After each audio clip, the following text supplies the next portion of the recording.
좋은 아침입니다. 아침의 하나 뉴스 종합 비타민 아침의 매일경제 김우미입니다. 오늘의 일면 같이 들어가 보실까요? 매일경제입니다. 현재 대출 규제론 가계부채 못 잡는다라고 누가 얘기했느냐? 이복현 금감원장이 어제 얘기했습니다. 어제 이복현 금감원장 가계대출 실수요자 현장 간담회가 있었습니다. 이 간담회가 끝난 다음에 이런 얘기를 했다라는 거죠. 현재 대출 규제론 가계부채 못 잡는다라는 얘기인즉슨 이걸로 못 잡으니 앞으로 뭔가 더 있을 것 같다라는 얘기인 거죠. 그럼 그게 뭐냐? 여기 보겠습니다. 추가 규제로는 DSR, 주택담보대출 비율 LTV, 규제 강화와 DSR 3단계 조기 시행 등이 거론된다라는 겁니다. 지금 현재 이미 규제가 상당히 좀 들어가 있는 상태인데 여기에 더해서 지금 여기서 말하는 DSR 3단계는 스트레스 DSR 3단계를 얘기를 하는 것 같아요. 추가 가상금리를 더하는 거죠. 이렇게 되면 대출 한도가 줄어들 수밖에 없는데 뭔가 지금보다 좀 더 빡빡해지겠구나라는 생각이 좀 듭니다. 근데 중요한 건 실수요자의 숨통까지 옥죄면 안 되는데 보다 정교한 정책이 나와야 되겠다라는 생각도 같이 드네요. 다음 기사 볼까요?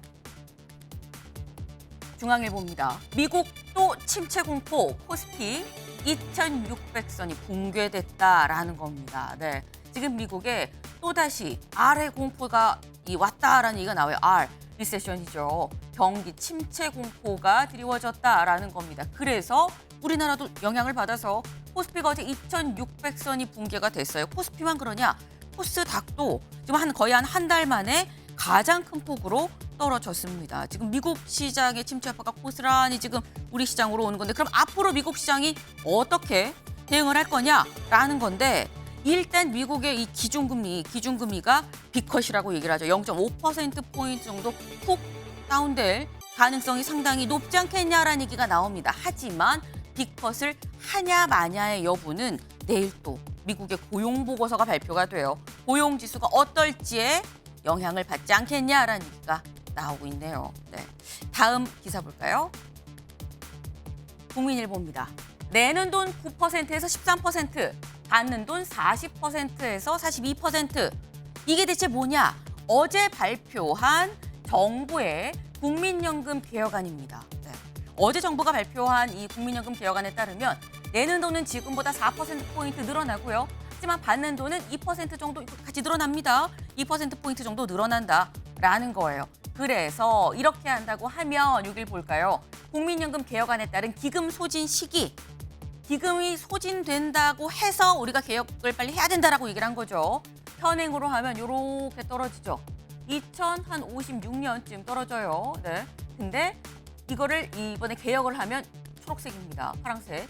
개혁안은 2072년까지 간다. 여기에 자동 1, 자동 2가 있어요. 이럴 경우는 자동 조정 장치로 임의로 수치가 이럴 때는 이렇게 좀 조정을 한다라는 걸 자동적으로 사람이 개입하지 않은 상태에서 하는 이 제도까지 같이 도입을 하면 그럼 좀 더 기금 소진 시기가 뒤로 늦춰질 수 있다라는 겁니다. 근데 어제 발표한 국민연금 개혁안 가장 큰 포인트는 사실 내는 돈은 내는 돈인데 어떻게 내느냐? 연령대별로 좀 다릅니다. 내는 돈이. 저희 그래픽 같이 볼까요? 네, 이겁니다. 지금 보면 50대, 40대, 30대, 그리고 18살부터입니다만 일단 임의로 20대부터라고 좀 얘기를 해요. 네, 5432.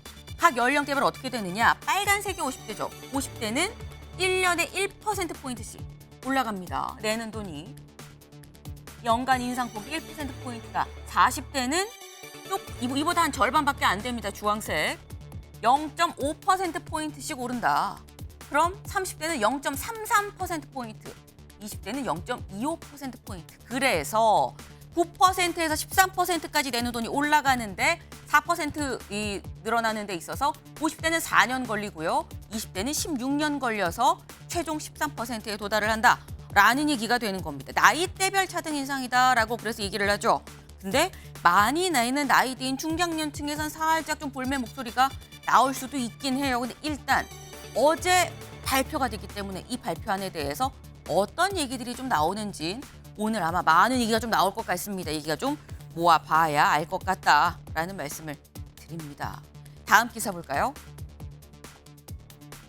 경향입니다. 119 센터에 응급실 찾아달라 구급대 요청이 2배로 급증했다라는 겁니다. 네. 지금 민주당 양부남 의원이 소방청에서 받은 자료를 토대로 지금 이 기사가 나왔어요. 119 센터에 응급실 찾아달라라는 구급대 요청이 전에 비해서 전공의 파업 이전과 비교를 했을 때 2배로 늘었다라는 얘기인 거죠. 네, 원래도 사실 응급실 이른바 뺑뺑이 문제는 문제였습니다. 문제였는데 파업 이후에 요청이 2배가 됐다는 건 전보다 더 응급실 찾기가 어려워졌다라는 얘기가 되는 거겠죠. 그러다 보니까 다음 기사 보시죠. 세계일보입니다. 추락 70대, 응급실 뺑뺑이 돌다 사망. 네, 부산의 한 공사 현장에서 추락한 70대가 응급실을 찾아서 돌다가 추락 40분 만에 겨우겨우 50km 떨어진 병원에 도착을 했습니다.